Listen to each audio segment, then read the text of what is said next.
We're good? All right, I just want to say thank you so much for taking your time, coming in here and answering questions. Pleasure. So my first question is, how was your experience working as a voice actor in your early 20s, especially with a hit show like Kids Next Door? Yeah.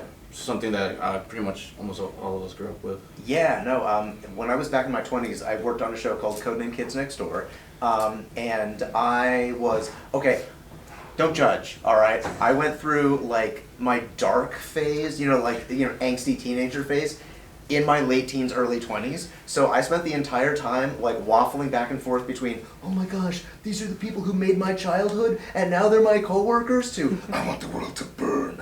So it was like this really awkward time for me. But Codename Kids Next Door taught me how to be authoritative in a role, because I'm more of a number two type of guy, like the nerd who like tells bad jokes, let alone like the guy who barks orders. And it felt so strange to me barking orders at other adults who I respected.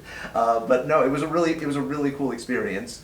We lovingly referred to that show as Blood Throat, because every single line was full volume at the top of our lungs. But it was really fun, and it was just a great experience all around.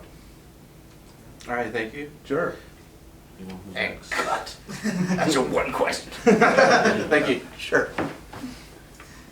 All right, so you were a pretty big part of the Netflix version of Neon Genesis. Yes. So how did that feel to step into such a legendary anime after all those years? Oh, it's a wild experience, because so for the Netflix version, we actually had the original showrunner from Japan who like weighed in very heavily on everything from like casting to terminology and specific words and phrases for that show. So it was this kind of like tense experience of like, okay, this isn't just, us kind of having fun and like stuff like that. Like, hey, this is like, we really need to make sure that, this looks and sounds exactly the way the original Japanese creator from the 90s intended it. But it was just really cool and exciting, yeah.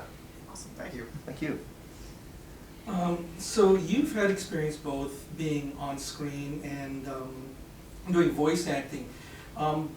Which one do you feel has more pressure in terms of delivering a performance? Oh, on screen, on camera acting is for me like, I can't take it, because you have to memorize your lines, and I'm terrible at that. So like, I love being able to just see the words in front of me, know exactly what I'm gonna say, because yeah, it's really cool. It's really exciting to get to do stuff on camera, but also, you gotta be in hair and makeup and wardrobe, and you gotta be like on set at like 6 a.m. just for like a 5 p.m. shoot. So it's like your whole day is taken away. But with voiceover, you can just kind of hop from character to character and show to project to project, and you get to experience a whole bunch of different emotions and characters all in the same day. And so like, to me, that's like way more exciting and fresh.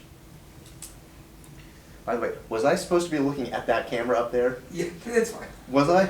Yeah, it's fine. Okay, cool. Because I wasn't looking at you, I'm just like, anyway. Okay, just wanted to make sure.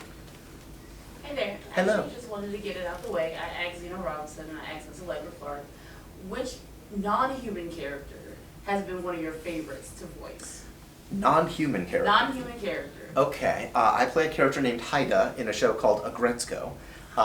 It is a show that is from the makers of Hello Kitty, but it's if Hello Kitty had a really crappy office job that she hated, and deals with her inner rage by bursting it out in karaoke as a death metal singer. Yeah. And it's really cute, and I play the guy who has a crush on her and tries to go out with her. And it's a very slice of life-y show, but like my guy is like an anthropomorphic hyena and she's like a red panda.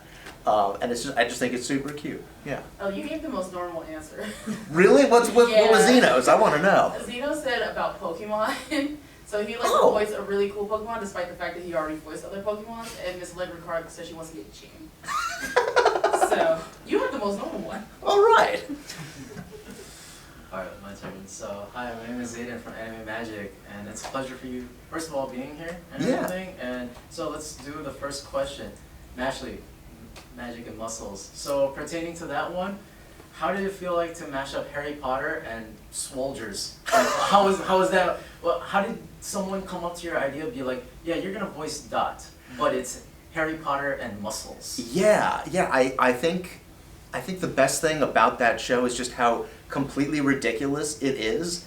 Because it's like, I love the fact that like MASH as a main character has just like this super bland personality, and everybody who surrounds him has the more intense, vibrant ones. And it's so much fun. I love the idea, like, I wasn't a huge Harry Potter fan, so a lot of the references I didn't get, and I had to have it explained to me. But like, no, it's a really fun show. It's like, it's got cool action, it's got wacky comedy, and my character believes in his heart of heart that he is the main character and the protagonist. And apparently it's because the creator of this show had a different idea, and Dot was going to be the main character of that, and everybody hated him, so they relegated him to a side character in this. And I think it suits him way better, frankly. Thank you, I appreciate that. Sure. Hi there, my name is Cece from the Zeal for Joshi podcast. I just want to say I love you as Ben from Seven Deadly Sins. Thank you. And Ben is such a complex character with a very tragic backstory. How did you approach portraying his emotional journey, especially the darker moments? Yeah, I mean, well, we didn't really have full context of his backstory until season 2 when we meet his father, and we learn about what happened to him in his past. But for me, what I like about Bon is that he is my idea of what a real immortal would actually behave like. Because I think most of the time it's like a vampire, and it's like, I will take over the world, maha! And he's just sort of like, hey, I'm gonna be here for like a really long time, so I should just have fun and just be like kind of a decent guy. And so he goes from being like this kind of like desperate, almost like, well, greedy character to being like honestly one of the more giving ones. And I think it's really kind of cool that they find a unique twist on that kind of a character. So for me, playing him and getting into character is as simple as just kind of like letting go of earthly desires, I would say. Yeah. Thank you for that answer, Ben. Of course. I think it's back to me. Yes. Thank you. Sure. So this is a follow-up with the Kids Next Door. Okay. So a couple of years ago, there was an animation that was brought up on YouTube where it kind of hinted to a sequel. We were wondering, do you know anything if that's still a possibility, or is it something going on behind the scenes, or is it stopped? It's like a dead-end project now. So I don't know. I don't know if it's a dead-end project, because I know that Tom Warburton really, really wants to make Galactic Kids Next Door. Mm-hmm. But that's tough. It's one of those things where, like, he made the show, but he doesn't own the characters. Like, that's owned by, like, Warner Brothers and etc. So, last I checked, I believe it was like a couple of years ago, he was still pitching it to HBO Max. Back when it was HBO Max, now it's just Max, so I'm not sure. Hopefully we hear something about that for sure, but like, it's one of those, it's a struggle. It never seems to quite go away, but it never gets like accepted yet. Okay, thank you. Sure. Alright, so just kind of a general question. So how do you find yourself in a different creative mindset when you're voicing more of a legacy character, like some of the work you've done in Spectacular Spider-Man, versus a more original character that you take on? Usually, so the cool thing about a lot of those like legacy characters is that they can change from medium to medium. So like Venom, for instance, in Spectacular Spider-Man is this very specific version of him, where it's like kind of like Ultimate Spider-Man's Eddie Brock, but with like a different twist. So it's like he knew Peter when they were kids, and he's kind of a big brother character. So like, for instance, I don't have to look at, say, Hank Azaria's 90s Venom and go, oh, I've got to try to sound like that. But like original characters, those are like really cool because it's just whatever you did in your audition. If they liked it and you turn around and you do it, like that's the whole shebang. So I would say it's not really that different for me. It's more about understanding who the character is in that particular medium and in that moment, rather than worrying about where they came from in the past. Makes sense, thank you. Sure.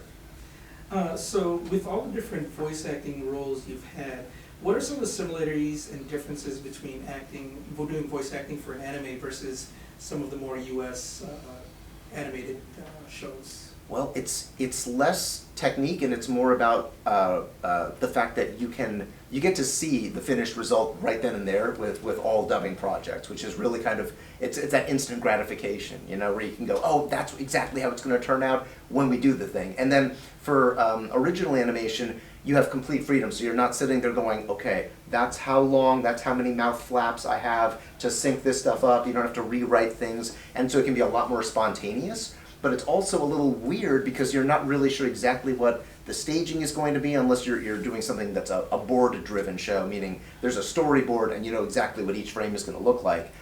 So you wind up giving a performance that you're like, yes, this is exactly what I want, and then you see it and you go, oh, that's how they animated it. That's my character's facial expression?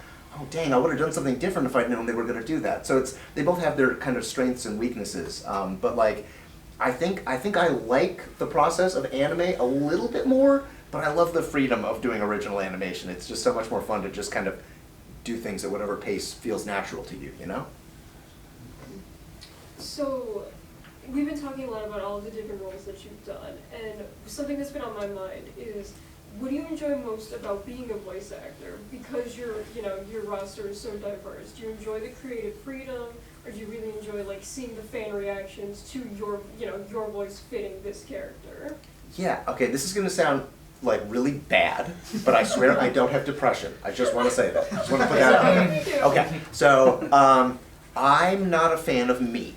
I don't really like hearing me in stuff. So for me, playing different characters is my escape from this. You know what I mean? So like I like being able to hop into a different skin and experience whatever that character is experiencing. And so that's the biggest gratification for me, for sure, is a wide variety of different experiences from different characters and their perspectives on life. And so it just feels really it's a fun escape. It's kind of like cosplay, you know what I mean? Definitely. It's that same I idea. understand that. There you go.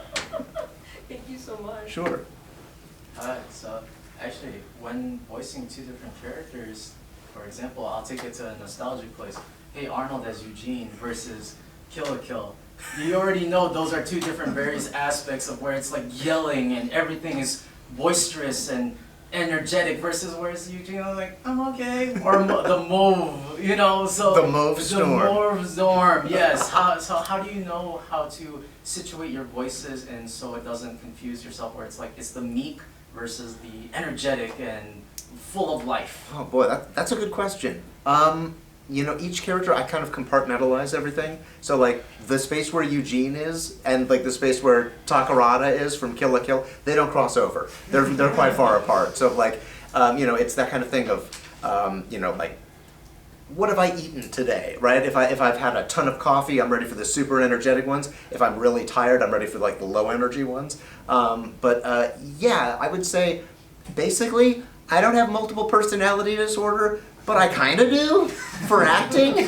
So like, yeah, they just kind of happen to be where they are. So they never get confused with each other because switching from one to the other is just kind of like a it's just kind of it's there and it's not there at the same time. If that makes any sense. No, it does perfectly. Thank you. Okay, I'm glad it did. Another band question. Okay. Because I really love band. Okay. Can you share your favorite band moment to voice, and can you share why? Okay, this is stupid. Okay, this is not a good fan answer. My favorite part is when he is in purgatory.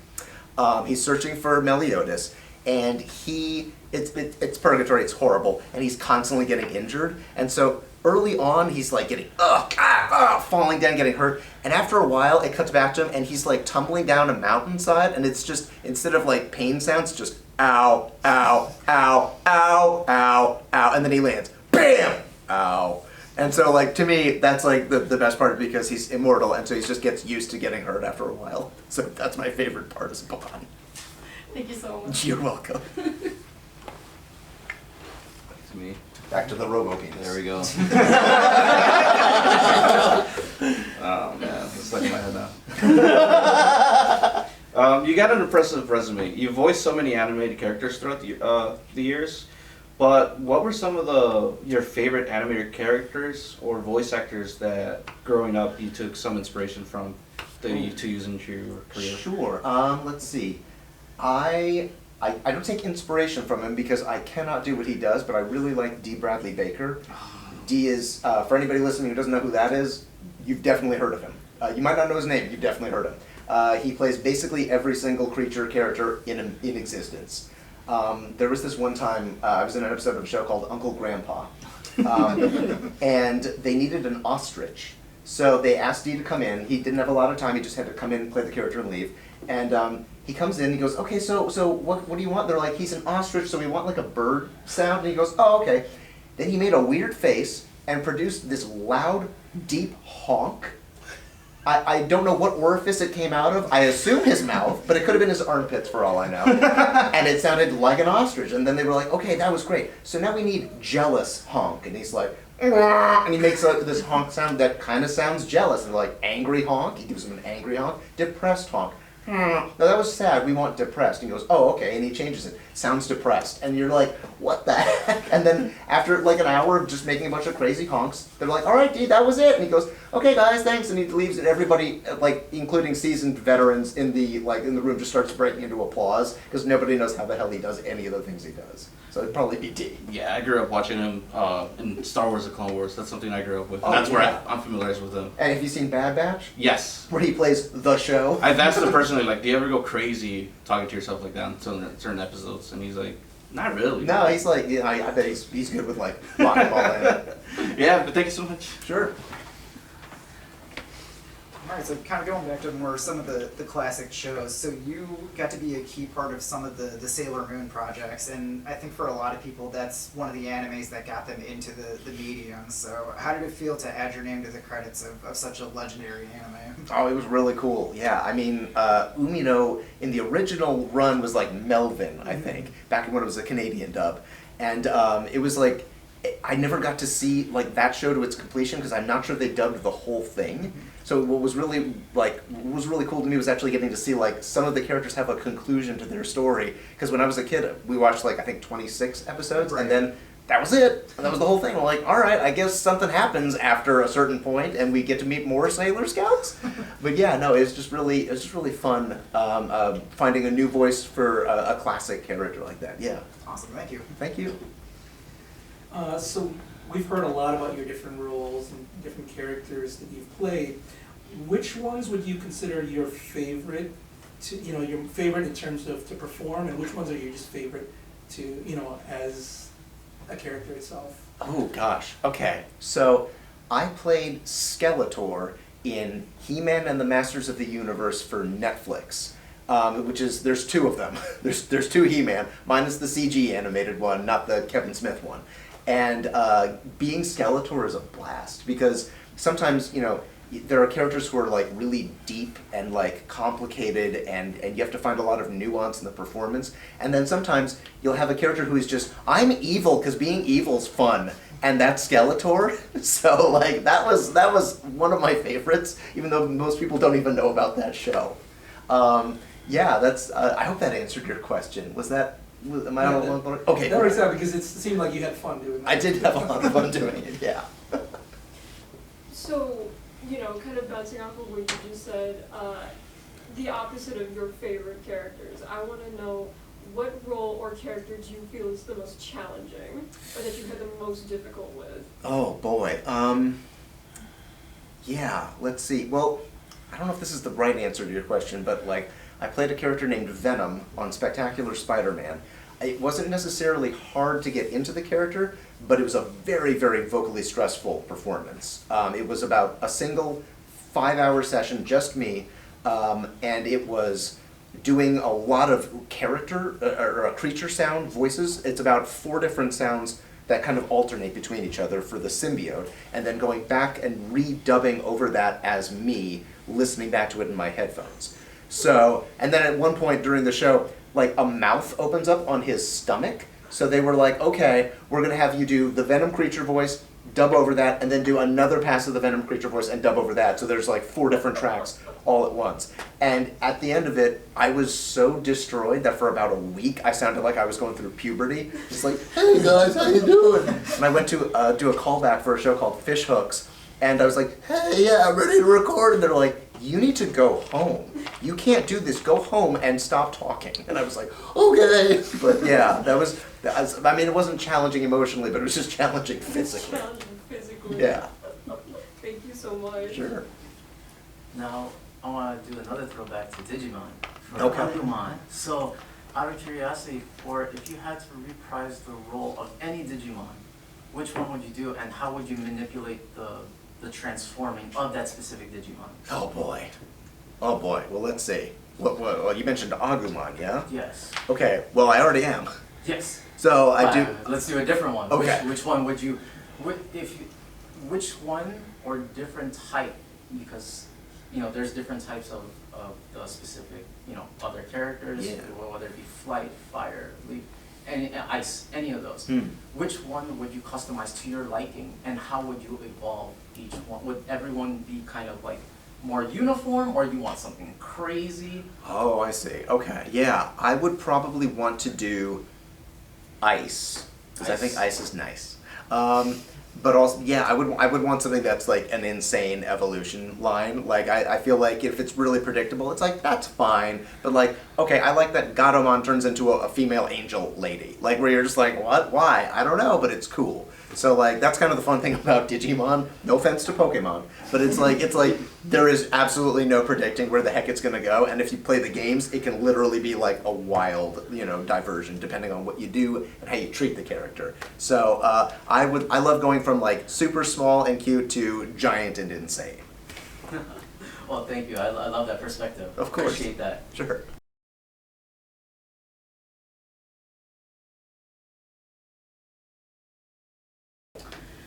Everyone has talked about the vast characters you've played over the years, Ben. But guess what? Another Ben question. I'm starting to see a pattern. Did you have any input to Ben as a character, whether it's about his development or anything that you added to his voice acting storyline? Well, I can't add too much because it is an anime. There's a pre-established Japanese voice, and the creator is Japanese, and I do not speak Japanese, so I'm not allowed to just kind of go completely off on my own. But well, most of Bond's delivery, it's very like kind of laid back and relaxed. So it's usually trying to find those moments where it makes sense for him to get really, really passionate and angry, and usually it's involving Elaine. So like anytime her life is in danger, that's when his whole attitude goes from being really kind of carefree and comedic to being like, "Oh no, you didn't. You didn't mess with my girl like that." And I think, like, weirdly, one of my favorite parts, you mentioned, what's your favorite scene from Bond? I take back the injury thing.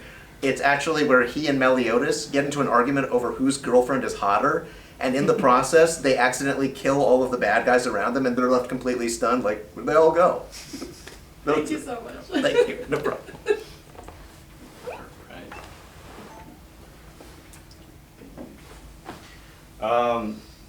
So, do you have any advice for any aspiring voice actors or artists that need some sort of motivation? Let's see. If you are an aspiring voice actor, first of all, take that out of your mind. One of the things that I've seen aspiring voice actors do is refer to themselves as that. And as soon as you start acting, you're a voice actor, you're not trying to be one.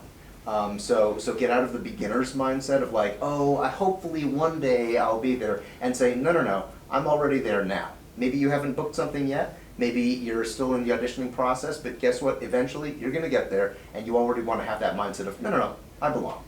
Okay, cool. Sure, thank you. Do you find yourself, as far as getting into character, with the different voices that you do you have a specific method, or is it kind of vary character to character?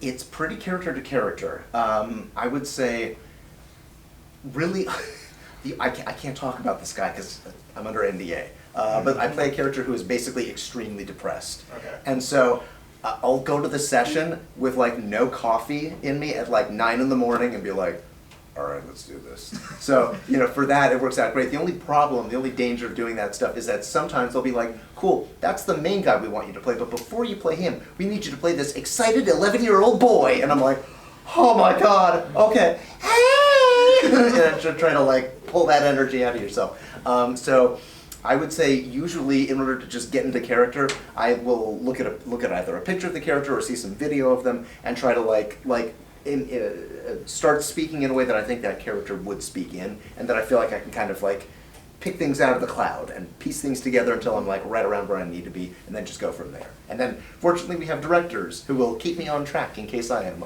way off. Hopefully you got some coffee after you're done recording the quiet session. Yes, needs me coffee. Thank you. Sure. So I wanted to actually follow up on a lot of the, you've talked a lot about technique and everything in terms of voice acting. How do you come up with thinking about how you use your voice for each of the characters you do, and what are the techniques that you use to keep your voice healthy, kind of thing? Sure, okay. So I had a scare recently where I thought I got a vocal nodule. Turns out I did not stretch enough. So what I've learned is basically it's like a kind of like throat massage where you jiggle the Adam's apple around to loosen things up. And then right here under the jaw, all of these muscles in your neck and right under here, they get really, really tense and really, really tight. So you kind of give them a little bit of a massage. And there's a technique called straw phonation, which is where you're blowing into a straw and going, and you look kind of silly. I can't do it, it weirdly hurts me. So for me, I do this thing where it's just a humming,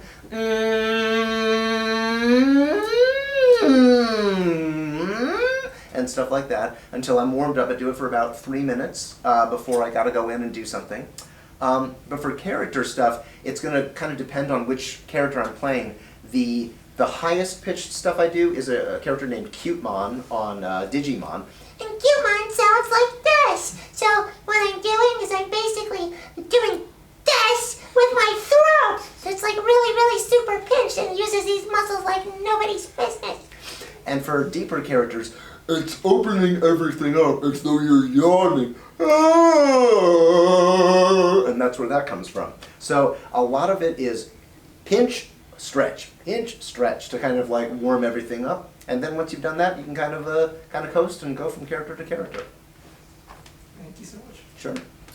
So, based on everything and based on, your earlier experiences, what piece of advice do you believe is invaluable to people wanting to pursue voice acting? Oh gosh, okay, let's see. This is sort of a, don't take any wooden nickels there, kid. And what I mean is, there are unfortunately a lot of, I don't want to call them scam artists, because that's not fair, but there are people who are offering lessons who probably shouldn't be, right? Typically speaking, unless the person you're taking lessons from is either a very, very experienced voice actor, or they also do direction or casting, or somebody who doesn't just do voiceover, unless it's somebody like that, if it's a voice actor who's been doing this for like a few years and they turn around and start teaching, you probably shouldn't take lessons from them. Because sometimes what you'll find is they have some really good advice, but they got that advice from classes that they were in, and they didn't fully understand what exactly that advice is. So as an example, when I do auditions, I always slate in character. If somebody took lessons from me and they said, oh, how should I slate? Should I use my normal voice or should I do it in a character voice? I would say, oh, I always slate in character. Well, if that person turns around and starts teaching their own class and says, you should always slate in character, that's how the pros do it. No, that's just how Ben does it, right? And so they might think that they really have a firm grasp on their knowledge, and then it turns out they actually don't. So definitely check the testimonials of whoever you're getting lessons from. If those testimonials are from working actors saying this person knows their stuff, that's great. If this is a person that you know and they've done a ton of things and you want to know how to do what they do, that's great. But in general, if somebody's just an actor, you might want to steer clear of taking lessons from them. Thank you so much. Sure. So in the most recent years, Mobile Suit Gundam Origin and a lot of the Gunplas have skyrocketed. And I was curious, have you ever built certain models that you love from the Gundam Origins? Or have you started Gunpla at all? I have not. Let's see. Oh, wait, no, that's not true. Which is your first one? Oh, Is that, gosh. Either it has to be the Granddaddy or it has to be Perfect Grade or even Real Grade. Oh, I don't think you, no, gosh, maybe I didn't. No, I know what I'm thinking of. No, I did War Greymon.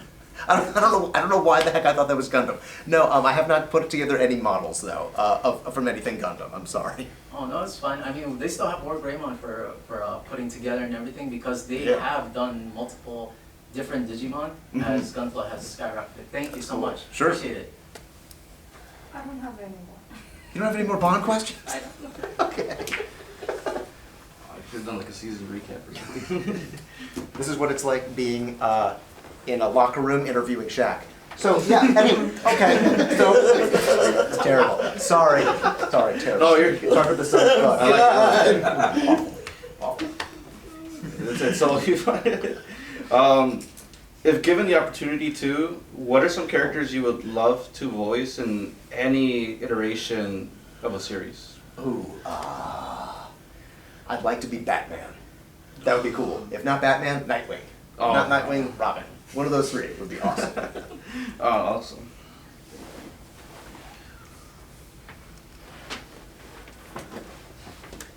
Just follow up on that. How come not the Red Hood? He gave all the other kind of. I don't know. I could never really get into Jason Todd. For Really? some reason, I'm just like, he's cool. That's not for me. That's somebody else. I don't know why. More of a Nightwing, Dick Grayson. Yeah. And, Yeah. That's I respect that. Thank you.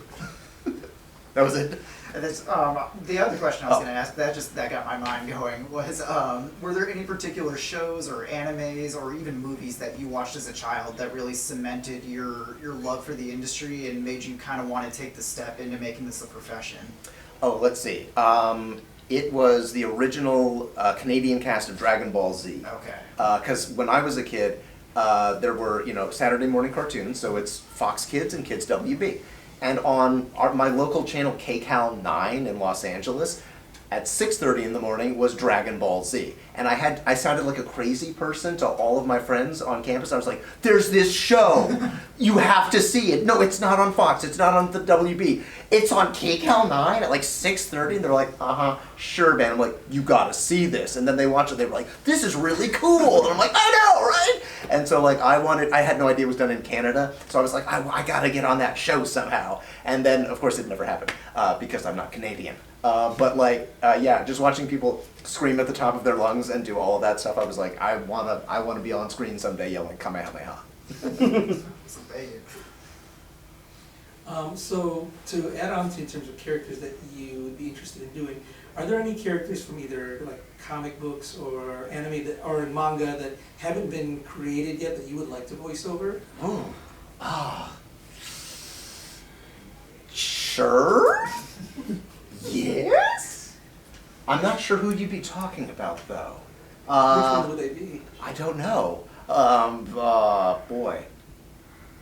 Oh, that's a tough one. Give me some examples of what you're talking about. So I mean, well, now trying to think about something like Right? That'll get difficult because trying to think of what manga hasn't become an anime yet. Right? Yeah. But well, yeah, I can't think of anything right. There you go. You have a different question? Okay.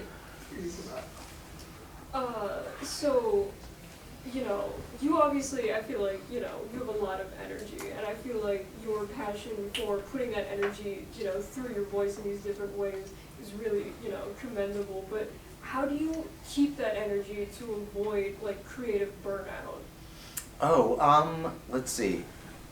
I try to keep the energy by remembering that each character is their own person. So like every experience for your character is one that's their first time experiencing something. So I try to think about, for instance, like the first time I went to a convention and I got to see like all sorts of other fellow nerds who were like into all the same geeky things that I was into and how excited that made me. And so it's sort of like, well, that's what this character's going through. So if they're going through something that's traumatic and painful, they've never experienced that, and so I have to like relive that if I've been through something similar. If they're having the best day of their life, I have to have the best day of my life. So I let the character kind of guide me, as opposed to feeling like, all right, another day in the salt mines, let's go. Yeah, because otherwise like I wouldn't be able to keep it up for sure. Right, thank you so much. Sure. And then for me, my final question. Uh-huh. So for JoJo, obviously it has had an amazing calling. Yeah, I know, right? I wonder how I thought of that question. I don't know. I don't know. But with so many issues of manga coming out, and more so that, like Joylene and other characters, which one would you like to see come into more fruition of any character that is in the JoJo Bizarre world? Like that should have their own entity. Oh, well, I mean, I guess I would say part 7. I want to see it, and I'm sure we're going to get it. I want to see part 8. I'm sure we're going to get it, and I'm sure we're going to get part 9. Because that's like, that is the manga that just keeps on giving. I don't think Araki's ever going to stop doing that. It's just going to keep on going and going and going and going and going. And we're going to get part 15, and I'm going to still be here. I'll be like, maybe like 75 years old going, I don't know how big my collection is. It just stopped after. It was like, forget it, I'm done. But no, I highly appreciate it, and thank you so much for answering all of my colleagues' questions at Anime Magic 2024. My Appreciate pleasure. it. Thank you. Do you have any more? I don't want. Okay. Yes. Oh, okay. Oh, That's one. Okay. I was gonna say, I didn't know if everyone was done. Oh, okay. I thought it was Okay. already. This is my last one. Oh, Sorry. okay, cool. You've worked on a lot of series, including Avatar, Kids Next Door, and JoJo's. And me personally, I recognize you as AZ from the Clone Wars, Bad Batch. Hell yeah. What are some of your favorites to work on? And do you have a specific moment you remember that you like? Oh gosh. Okay. Let's see. Like my favorite shifts constantly. But I would say it's still probably Venom from Spectacular Spider-Man. It was a throat ripper, hurt like heck. Yeah. But he's my ultimate favorite Marvel character. So just being able to play him at all was really really cool. Yeah. I'm so sorry. There was a second part of your question. Is there a specific moment that you remember, maybe challenging or something that really funny to you? Yeah, I can't say it in a crowded room. I will say voice actors tell a lot of dirty jokes, and basically the younger the show is geared towards, the more profane we are behind the scenes, because you gotta let it out somehow. Yeah. So I'll just say fun stuff happens for shows for preschoolers, okay? That's all I'm gonna say. That's awesome. Sure. Thank you so much. Of course.